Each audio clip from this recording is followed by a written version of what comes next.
nos toma la llamada en conferencia esta noche. Bárbara, ¿cómo estás? Qué gusto saludarte. Hola, buenas noches, Raúl. Me da gusto saludarte, Bárbara. Ahora sí ya te estoy viendo. Oye, a ver, importante esto que anuncia el gobierno del estado y la Universidad de Guadalajara. Platícanos, a ver, yo traté de explicarlo ahorita como lo entendí, pero ¿por qué no nos platicas, a ver, qué es y cómo va a operar, cómo va a funcionar esto? Sí, lo explicaste muy bien, Raúl. Lo que nosotros estamos implementando es una estrategia de vigilancia epidemiológica activa a la que le hemos llamado Radar Jalisco. En esta estrategia lo que buscamos es encontrar a los enfermos o a las personas que pudieran estar infectadas de una manera más activa, como puede ser, por ejemplo, identificando puntos, calientes, por decirlos de alguna manera, que pueden ser, por ejemplo, los hospitales que atienden a los pacientes de COVID. Tendríamos que estar muestreando, y esa es la intención, a todo el personal médico. Y también, por ejemplo, a las corporaciones policiales. Ellos no han, podido quedarse en casa, a grupos focalizados como en asilos de ancianos, a las personas que los cuidan. Es decir, hacer un muestreo mucho más activo. Ok, ahora ese muestreo, ¿para qué va a servir? Exactamente, ¿para qué sirve, Bárbara? Bueno, sirve además de para que toda la población conozca, digamos, cuál es el tamaño del problema, que eso es una parte muy importante.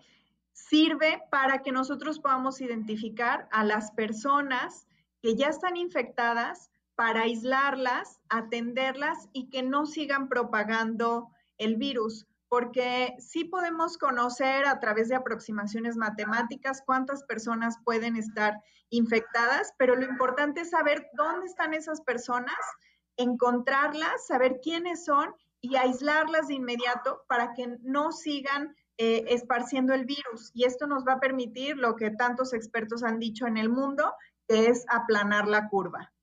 Aplanar la curva. A ver, hoy por parte del gobierno federal da a conocer que tenemos 165 casos confirmados. Sin embargo, de acuerdo al modelo Centinela que nos dio a conocer López-Gatell en días pasados, habría que multiplicarlo por 8, ¿sí? Más o menos. ¿Seguimos en esa misma lógica?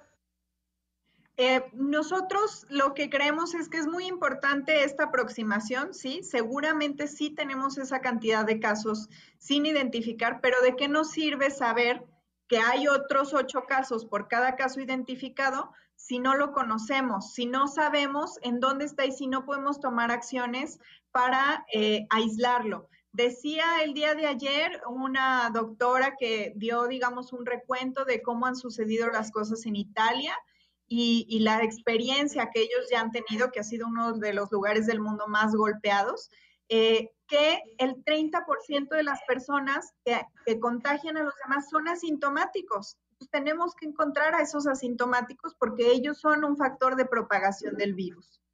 Bien, a ver, siguiendo con eso que dices, si yo tengo síntomas, tengo fiebre o tengo tos seca, hablo a este número, al call center, y ahí ¿qué va a pasar? ¿Qué me van a decir?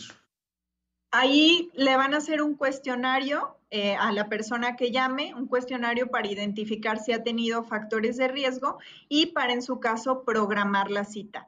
Pero ojo, este modelo no solamente le va a tomar muestra a esa persona que ya tiene tos o que tiene dificultad para respirar, sino que también le va a tomar la muestra ya sea a los que están a su alrededor o bien a las personas asintomáticas, por ejemplo, en los hospitales o en estos grupos que yo te decía, que son grupos que han estado más expuestos y que pudieran estar infectados sin saberlo porque son asintomáticos.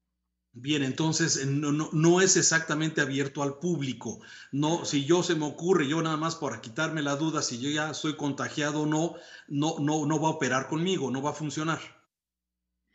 Es correcto, Raúl. La idea es hacer pruebas que sean muy eficientes para encontrar a los pacientes que estén infectados. No podemos hacer pruebas a la población abierta. Eso no se ha hecho tampoco en ninguna parte del mundo. El costo de la prueba, ya lo decías tú, de estas PCR es de casi 4,000 pesos.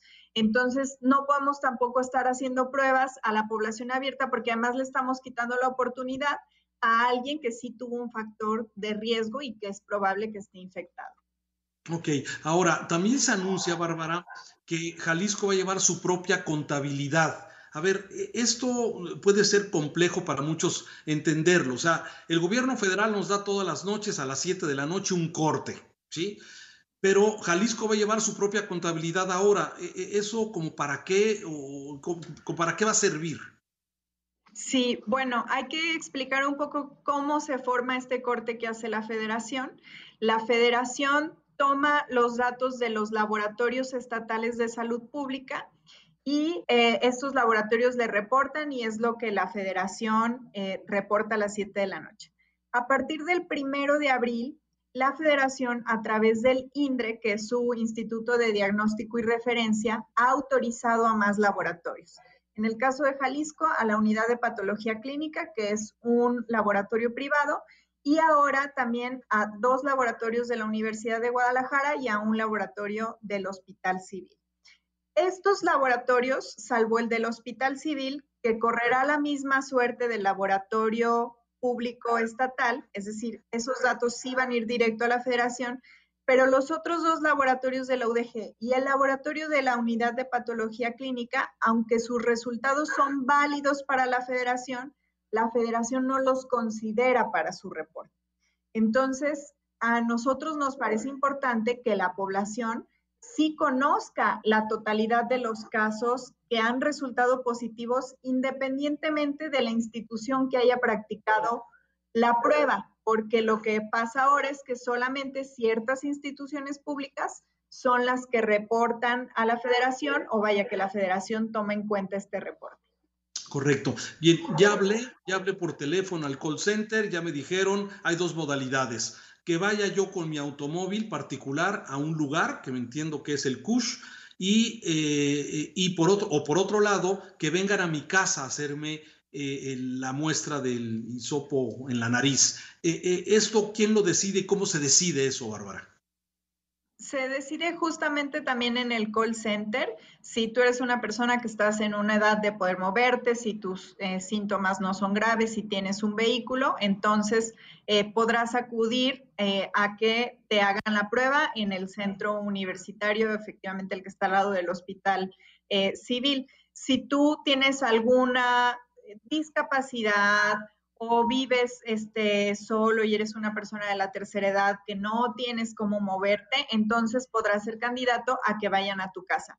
Pero aquí sí es muy importante y le pedimos a la población que si tienen la forma de ir en su vehículo, lo hagan y no nos hagan ir o no hagan al personal de la UDG ir a su domicilio cuando no es necesario.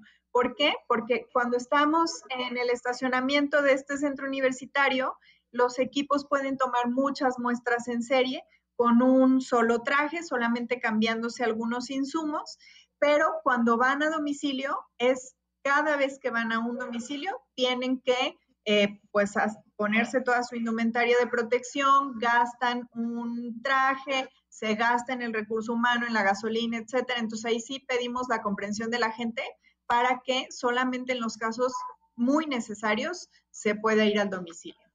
¿A partir de cuándo está operando este sistema radar de COVID-19? A partir de mañana, justamente mañana empezamos ya con algunas corporaciones policiales y con personal de los hospitales civiles que acudirán bajo esta modalidad a tomarse su prueba. Bien, para tener un comparativo, Bárbara, ¿cuántas pruebas se levantan hoy PCR en Jalisco? Y van a ser 500 según se anuncia. Para tener un comparativo, ¿cuántas se levantan hoy?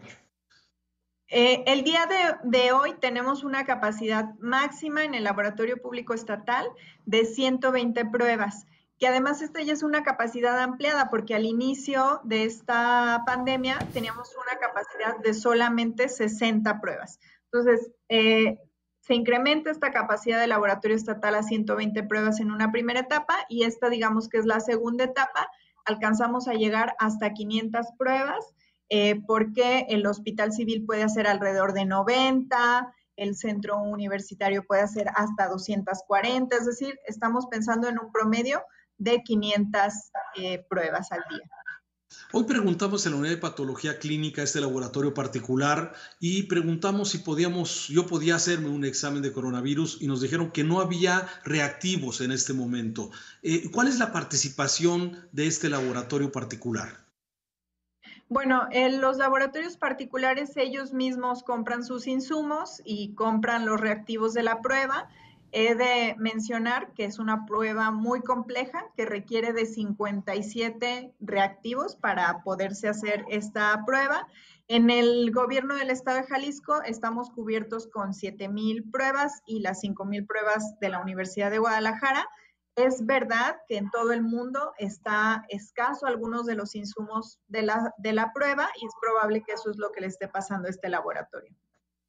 Bien, Bárbara, finalmente el gobernador anuncia que posiblemente haya pruebas rápidas, entonces eso confunde un poco. Estas PCR no son rápidas. Las PCR no son rápidas, son las pruebas lentas. Las pruebas rápidas hay de dos tipos. Hay pruebas de antígenos, que es un pinchazo en el dedo y con la sangre te hacen un test. O hay, digamos, pruebas moleculares que se parecen mucho a las PCR, pero que son rápidas. Te toman una muestra de la nariz o de la faringe y se procesan en un cartucho, mucho más fácil que la PCR, y hay desde 5 minutos hasta 45 minutos. Bien, de esas no tenemos todavía, o sea, se están buscando. De esas no tenemos todavía. El gobierno federal le había manifestado al gobernador que ya iban a estar aprobadas por el INDRI, por COFEPRIS. Nosotros llamamos todos los días y no nos dan una respuesta. Entonces, tampoco hemos querido hacer una compra porque pues se van a atorar en la aduana. Muy bien. Bárbara Casillas, te agradezco mucho nos hayas explicado ampliamente este programa. Me parece interesante, sobre todo porque en muchas naciones es prueba, prueba, prueba, lo dice la Organización Mundial de la Salud y lamentablemente en México hemos estado muy limitados en esto. Así es, y es muy importante hacer las pruebas en este momento de la curva, ya cuando pase y que tengan todas las autorizaciones habidas y por haber, pues ya no va a ser oportuna la realización de la prueba. Muy bien. Bárbara Casillas, muchas gracias. Un saludo. Buenas noches. Gracias a ti, Raúl. Buenas noches. Gracias. Ahí tiene ustedes precisamente la coordinadora del gabinete